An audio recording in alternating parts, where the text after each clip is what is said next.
I don't know if you already asked for your reaction to the viral video of PGMA. The last time that she shook hands with you and nung pagtalikod niya is parang tila sumimangot siya. What's the relationship between you two right now po, yung status? Ni ma'am? Sko naman. Napakawalang kwenta naman nung tanong na yun na ganun talaga si Gloria, matanda na yun. Yung muscle niya sa pisngi, ayaw niyang masyado kasi when you smile, ilang daang muscle, libong muscle ang ang nagagamit mo. Lagyan natin dito sa kaibigan ko. How many muscle do we use when smiling? Ayan, ganito karaming muscle yung ginagamit natin, ha? 10 to 17 facial muscles. 17 muscles yung kailangan mo pagka ngumiti ka. Matanda na si Gloria, baka pagod na yung mga muscle niya. Kaya, tapos bunabalik niya na kagad. Itong mga tanga naman itong mga tanong na to. Wala, gano'n naman kasi talaga si ma'am. Diba? Putangin na yan. Mantakin mo. Wala na kayo may tanong. Sinong nagtanong yan? Tarantadong ng media. Putangin na yan. Dapat siya sinisisante na. Ginawa na lang tindera sa palengke. Masyadong lahat na lang ginagawa ng issue. Alam mo, bubong-bubo si Inday. Yun talaga yung tanong mo.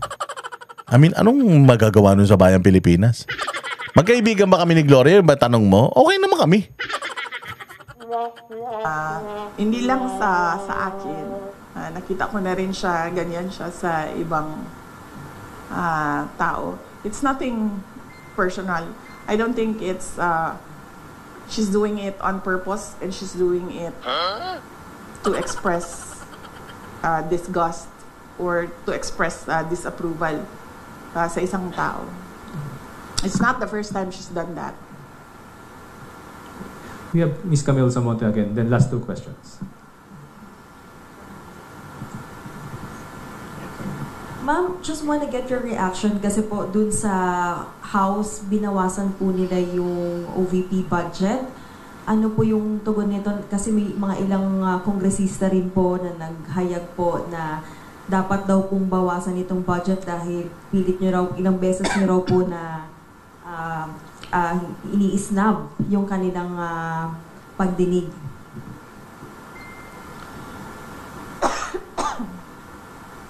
Isang beses lang ako hindi pumunta.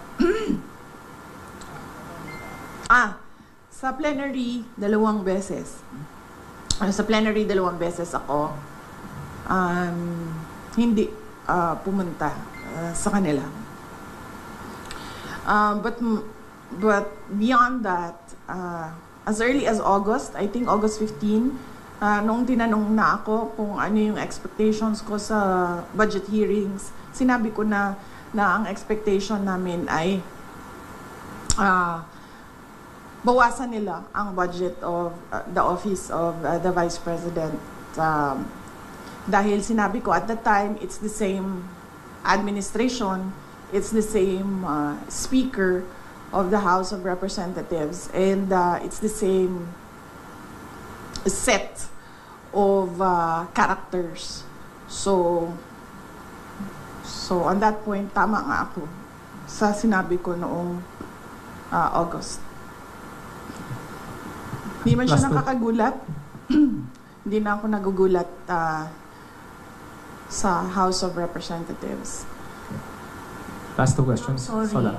Baka pwede niyo pong sagutin yung sinasabi ng iba, especially Congresswoman De Lima saying that you're a brat. You would like to address that comment of her po? Oo. Kasi hindi Yes. ka nga daw po sumipot sa budget. Oo. Ang administration, and that is led by Malacanang Palace, ang Makabayan, ang Akbayan, ang members of the Liberal Party, yung mga pink and yellow, and sabihin na lang natin yung sixth category, all others. Meron yan silang narrative about Inday Sara. Kung napapansin nyo, paulit-ulit lang yan na sinasabi nila. Kung ano yung, at pansinin nyo din, kung ano yung lumalabas sa bibig ng Malacanang Palace, susunod yung kanilang online service providers sa news. Whether it be fake news, vloggers, totoong news, or trolling, pare-pareho yung narrative nila. At pansinin nyo, lahat ng lumabas na mga articles, isa lang yan. Sinasabi nila, number 1, pro-China. Number 2, brat. Number 3, lukaret, crazy. At number 4, nakalimutan ko yung isa. Ano yung isa, ma'am? Paulit-ulit lang yan sila eh. At confidential funds. Ilustay. Yan. Pro-China, brat, luka-luka, at confidential funds. 4 lang yan. Pansinin nyo, inuulit-ulit nila yan. Hoping siguro na one of those will stick sa image or sa reputation para makasira sa akin. So, hindi ako nagtataka na magsasabi ng ganyan si Leila de Lima. Yung word na brat, ginagamit nila lagi yan. And more than that, hindi naman kasi parent ang House of Representatives for them to say kailangan disiplinahin. Oo nga naman. Hindi naman sila mga magulang. Tsaka paano mo didisiplinahin? Sino magdidisiplina? Si Leila de Lima na mahilig sa saba. Para mo sinasabing sasabihan ko yung anak ko na wag maglandi tapos napakalandi mo. Iba-iba yung lalaki mo, di ba? Parang ano naman yun. Ito na lang, pagdating na lang sa budget. Sa parang sinasabi ni Leila de Lima, didisiplinahin niya si Inday Sara. Pagdating sa budget, meron nga siyang issue sa pag-handle ng budget. 'Di ba? Diyan sa Department of Justice, daan milyon din yata 'yan na cash advance daw, di umano na hindi niya pa nasisettle up to now. Tapos di umano, although na-acquit na siya diyan sa mga kaso niya diyan sa Bilibid, tinan mo, nangungulekta daw sa Bilibid, di umano That's sinasabing totoo. Actually, na-dismiss na nga yan pero I mean, meron siyang bahid, meron siyang mga kaimoralan sa katawan niya, meron siyang mga kademonyohan sa sarili niya. Na kung makapagsalita siya ngayon, akala mo naman siya may disiplina. Ang ina niyan, umaming ka nga na na yung asawa mong, yung driver mo na may asawa kinalantari mo Tapos nagsuntukan pa nga sila nung isa mo pang driver Walang hiya naman Dahil lang sa tinuhog mo sila pareho Tapos gusto mo ikaw ang magdidisiplina kay Inday Sara? Oo.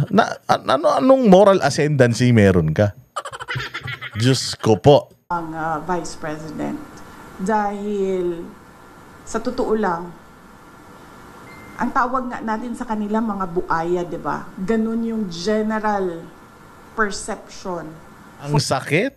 Oo nga naman. Di ba? For the longest time, even before this administration, sa mga pelikula noon, ang tawag nila sa congressman, buaya. So even before this institution, ganun na yung reputasyon. Oo, congressman, buwaya, di ba? Ganun ang tawag sa kanila. Tapos sila na mga buwaya na may mga insertion, may mga pagnanakaw, may mga flood control projects na may mga sarili pa sila, kanya-kanya pa silang mga mga tawag din mga construction firm. Nagsiyamanan sila nung naging mga politiko sila. Sila ang magdidisiplina kay Inday Sara. Yung the very institution na sinabi ni Pangulong Duterte, the most rotten institution in the Philippines, the Congress. Kayo ang yung problema nga sa inyo galing eh. Yung ang sinasangkot sa anomalya ng flood control, yung speaker nyo, yung pinakatatay nyo, at saka yung kanang kamay niya, yun ang itinuturo dito sa mga pagnanakaw. Tapos, meron kayong tigas ng mukha na didisiplinahin nyo ang opisina ni Inday Sara? Hayop namang kakapal ng mga mukha nyo. For all members of the House of Representatives. So wala silang moral ascendancy over the office of the Vice President. But going back, that's a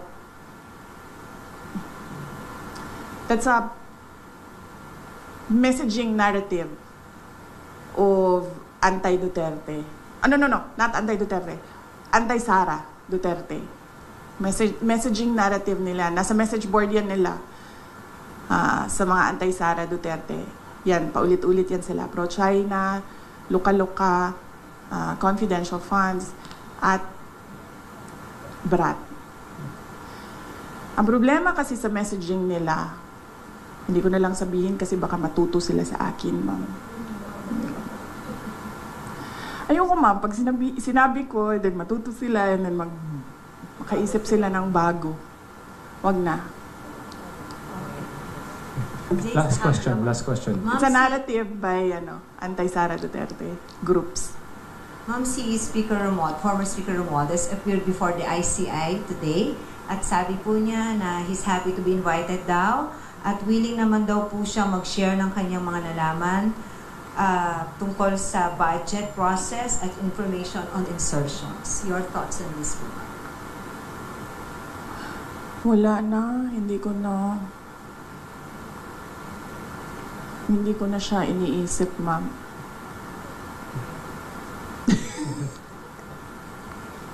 Wala akong comment, ma'am, sa kanyang pag-attend Sa ICI. sa ICI. Or do you believe in the integrity of the ICI?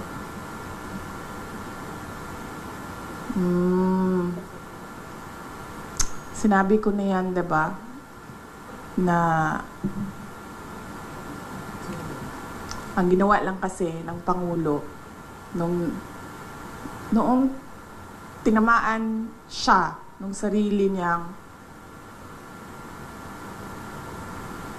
speech na mahiya naman kayo at nagalit yung mga tao, ang ginawa lang niya ay magpalit ng House Speaker at ng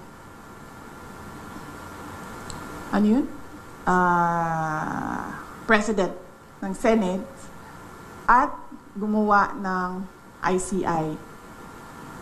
Pero hanggang ngayon, wala pa rin nananagot. So, para bang ako dapat ang imbestigahan, ako din ang gumawa kung sino ang mag-iimbestiga sa akin. So, on the question of integrity, definitely,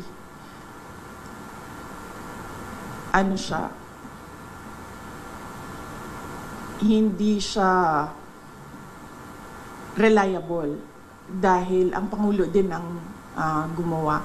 And again, going back to Mr. Bilyonaryo, bakit bilyonaryo yung pangalan ng ninyo? Meron na kayong mga billion dyan sa kumpanya ninyo? Ganyan. Sabi ni Mr. Bilyonaryo, ano yung sabi mo, sir? Controlling the narrative. Yes, controlling the narrative. Okay. So, thank you. That wrap up our personal...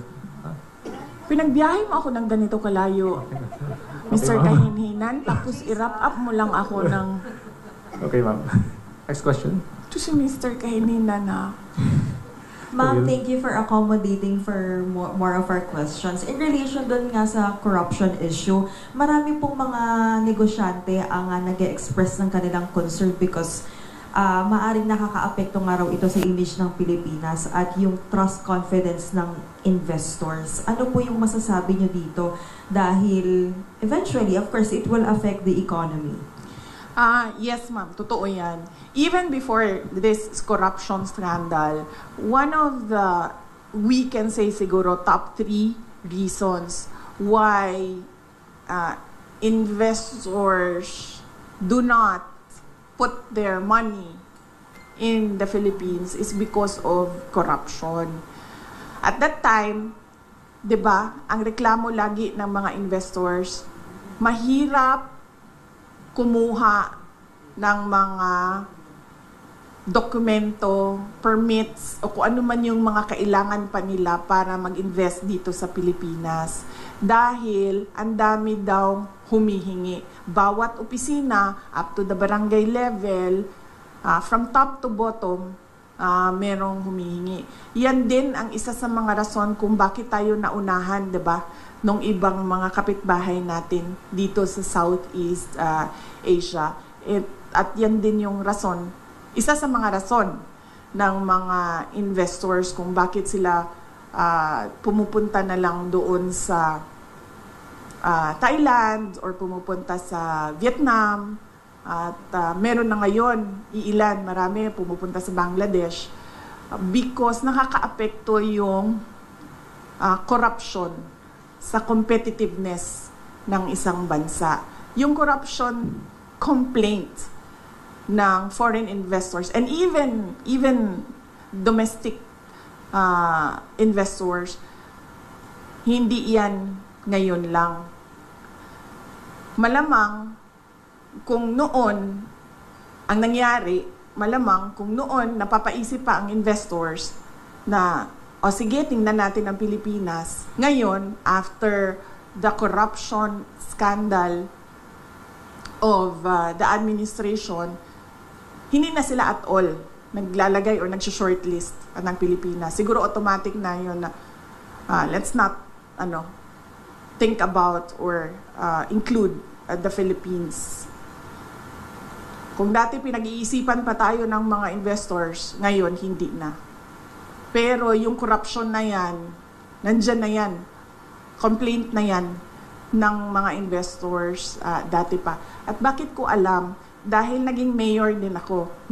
Totoo yan ha. Totoo yan. Kasi si Mayor Isko, isa yan sa mga gusto niyang ayusin eh. Yung ease of doing business. Sobrang dami talaga red tape dito. Kuha ka barangay clearance, mayor's permit, putangin na yan, kuha ka pang DTI, kuha ka pang BIR, ang dami. Oo, tapos kung magdinegosyo ka, maliit na negosyo, ang puhunan mo, mga 100,000 lang, putangin na sa dami ng lalagyan mo.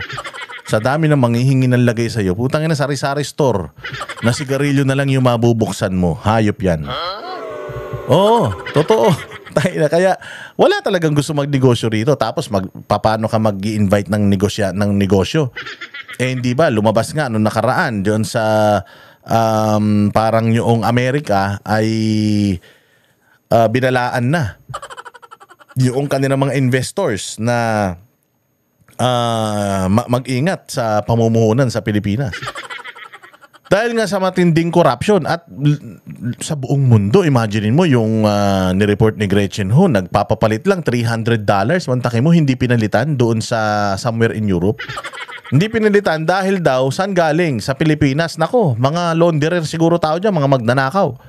Parang ganun eh. Basta dahil galing sa Pilipinas, hindi inonor yung magpapalit ng pera sa money changer sa airport. Imagine. Yun ang status natin. O tapos saka, tinan mo naman, yung turismo natin, bumagsak. O paano mo sasabihin na umaangat ang ekonomiya natin? Lahat pabagsak. Mayor ako ng Davao City. Siyempre, ang gusto namin na pumasok na pera sa Davao City ay yung galing sa labas, diba? Whether it be from Visayas or other parts of Mindanao or from Luzon or from other parts of the globe, gusto namin pumasok siya sa Davao City. At pag napapansin namin, pag kinakausap namin yung investors, meron kami sa Davao City, Davao City Investment and Promotion Center, DCIPC namin. At pag napapansin namin na hindi pumupunta, tumitingin, tapos hindi na bumabalik, or nag-a-attempt mag-open pero hindi natutuloy, pag tinatanong namin, yung merong researchers yung office na yon, nag-i-interview sila, isa doon sa mga sinasagot, corruption. Kasama doon ang cost ng investment. Tubig, kuryente. Sunod dyan ay connectivity. Sabi nila, masyadong mabagal ang IT infrastructure ng Pilipinas. At nandoon na, dati pa, yung corruption. Kaya sinasabi ko, noon, kinoconsider tayo, ngayon, hindi na talaga. Dahil sa ginagawa ng administrasyon. Sala? Or so? Malaking bagay yun, ha. Again, yan ang, syempre si Inday Sara, umiikot yan. Di ba? Saan nagpupunta yan sa buong bansa? Sabi nyo nga, Inday pasyal eh. Panay ang pasyal niyan. At pag namamasyal yan, isa yan sa mga ginagawa niya. She's gathering intel kung ano ang tingin ng mga nasa ibang bansa sa atin. Sabi ko nga sa inyo, pagka ang isang bansa naisip ang Pilipinas, syempre ang unang iisipin nila presidente, hindi ba? And if mayroon silang nalalaman na o naririnig na corruption sa Pilipinas, sinong nasa isip nila kagad? Ang nasa isip nila si Bryce, si Alcantara? Hindi, yung head of state, yung leader ng bansa na yon. Kapag may pangit na nangyayari sa bansa na ito, yun kagad ang iniisip nila. Yung leader, yung head, siya kagad ang naaalala. Kasi lahat yan ng mga magaganda o pangit na nangyayari, nagre-reflect yan sa leader, sa presidente. O limbawa, may Pilipino na namatay sa sa Amerika dahil sa let's say for example, isang terrorist attack. O iisipin ba natin yung mayor, yung governor noong noong lugar kung saan siya namatay? Hindi. Ang lagi natin iniisip, yung pinakakilala natin, sino? Yung leader, yung tatay, yung may-ari ng bansa. Yung may-ari ng bahay, di ba? Yun kagad ang alam natin. So, parang dito kasi, sinasabi nila na, walang kinalaman si Bongbong dyan. Diyos ko naman. Alam naman yan ng lahat ng world leaders na ang budget ng bansa, ang huling may say, presidente. So, kung ang isang budget ay corrupt, sinong sisisihin mo? Yung gumawa ng budget? Hindi, yung presidente na nag-approve. Di ba? Kaya ka nga approver eh. Kaya ka nga signatory eh. Kasi itong mga nasa baba will try to corrupt.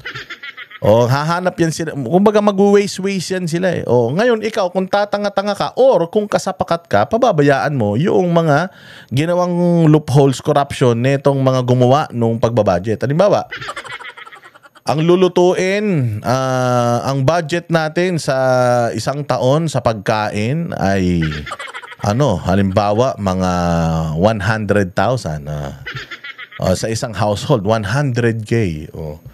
That's sa 100K na yan, nandoon na yung yung mga menu, ganyan. Pero ang hihingin mo, ang hihingin mo mga 700,000 o mga 1 million yung hihingin mo.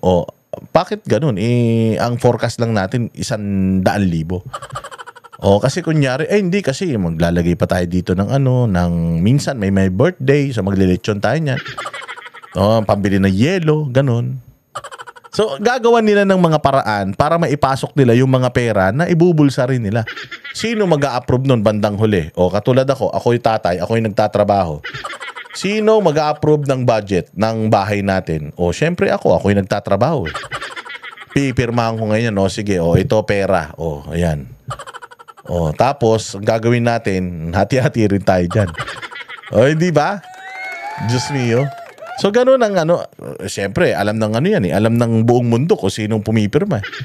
Sino yung may last say? Sino yung dapat na, second line or third line of defense? So sasabihin natin sa ibang bansa, ay hindi, mabait yung presidente na. Ba't corrupt yung bayan nyo? Hindi kasi corrupt yung mga congressman. Hindi. Kasi yung mga congressman, party lang yan noong bansa. Nasa yan? Nasa leadership yan. Leader ba ang Kamara? Hindi. Ang leader, yung presidente, yun ang leader. So yun ang talagang masisilip, makikita ng lahat ng mga bansa sa ibang, kasi tinan mo noong Pangulong Duterte ang presidente, pag pupunta ako ng ibang bansa at nalalaman nila na Pilipino ko, ang una nilang sinasabi, oh, your president is good. Your president is tough. Your president doesn't like drugs, blah blah blah. I hope that our president here in our country is like your president. Kilala si Pangulong Duterte bilang isang matapang, firm at magaling na leader. Ngayon, pumunta ka sa ibang bansa. Pumunta ka sa ibang bansa. Anong mga chismis tungkol kay BBM? Ngayon lumalabas ulit yung mga Guinness World of Record. Sa Guinness World of Record, sa 25 years na naging presidente si Bongbong, siya ang pinakamagnanakaw na presidente sa buong mundo. Pantay pag nalagay ka sa Guinness World Record, ikaw yung numero 1 sa larangan na yun. Yun nga lang, hindi sa kabutihan. Yung tatay niya na ilagay dun sa larangan ng mga magnanakaw na presidente, numero 1 siyang pinakamagnanakaw. Sabi ko nga sa inyo lalo na ngayon, yung ninakaw ng tatay niya ng 25 years, nawala dito, nawala sa Pilipinas, ng ng 3 taon. Diyos mio. So, sinong sisisihin? Ngayon, si Claire Castro, sabihan niya yung ibang bansa na wag sisihin si Bongbong. Na mabait si Bongbong. Malinis ang kamay ni Bongbong. Walang bahid yan. Sabihin niya ngayon, papaniwalain niya. Kasi sasabihin ng ibang leaders, tanga ka ba? Napakahirap ng bansa ninyo. Tingnan nyo, nasa dulong-dulo na nga kayo. At sa pinaka-corrupt na bansa sa buong Southeast Asia, pangatlo kayo. Tas sasabihin mo, malinis yung presidente nyo. Kami ang boses ng masa, hindi natatakot. Katotohanan lang, di kami nalulunod. Walang bahid ng sismis, lahat ay totoo. Kahit sino ka pa, pag mali ka babanatan ka. Walang pinipiling kulay, wala kaming kinikilingan. Basta para sa bayan, kami lalaban. Pagdama palakpakan, pag mali banatan. Di matitinag, di matatakot, para sa bayan tuloy ang sigaw. Sa harap ng kamera, walang halong takot. Mga baluktot, lahat kayo'y tutumba. Ang hustisya at totoo, yun lang ang mahalaga. Kahit sinong harang, di kami matitinag. Walang pinipiling kulay, wala kaming kinikilingan. Basta para sa bayan, kami lalaban.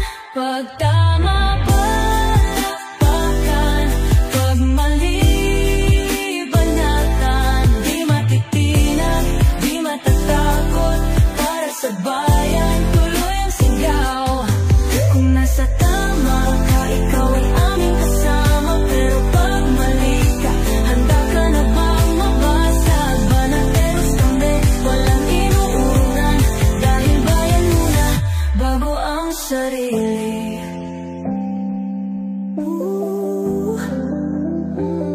Bago ang sarili.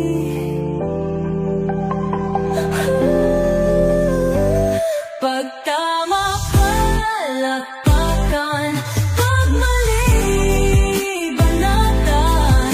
Banateros ang sigaw, katotohanan ang laban.